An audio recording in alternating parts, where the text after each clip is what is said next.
Yeah, and I think a lot of it has to do with the fact that the guys aren't trying to get it all back in one, fell swoop. Is that picking up a run here and there is big, and I'll tell you, I mean, 2 outs, nobody on against Watson, who's throwing absolute missiles, and Devin hits a homer, and then Luddy gets a base hit, and then you go for the next thing you know, it's 5 consecutive hits off a kid that's really good.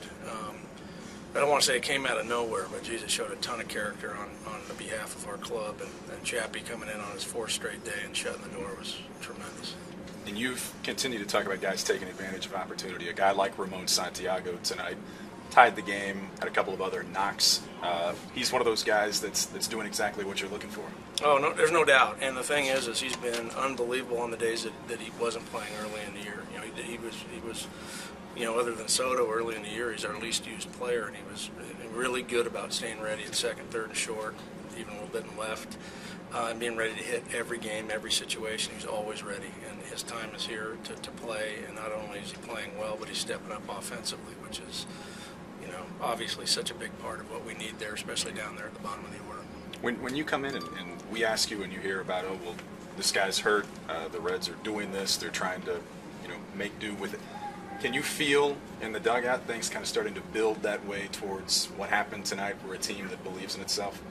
Well, I do, and it's been going on for a while because we've been we've had our share of injuries, certainly coming out of spring training throughout the first couple of months, and then currently. And there's just never been a theme of we're not supposed to win. The theme is we're expected to go out there and pitch and defend and play good situational offense, and we've been doing that. We hung in there for 2 months.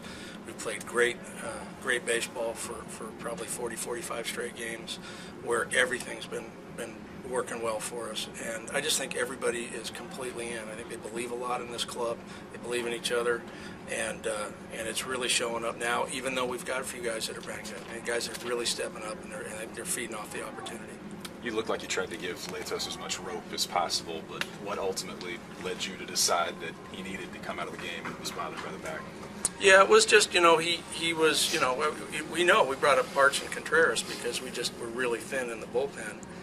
And, when I saw, Matt, kind of stretching himself out, we went out there the first time, he said it pinched a little bit, he had a little bit of pain there, threw a couple of warm-up pitches and was okay.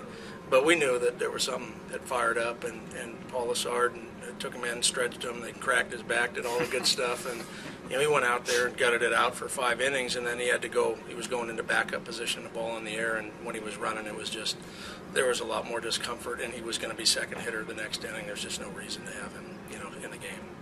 Was it on that bunt that he tweaked his back, do you think, or do you know? No, I think it was throwing a pitch.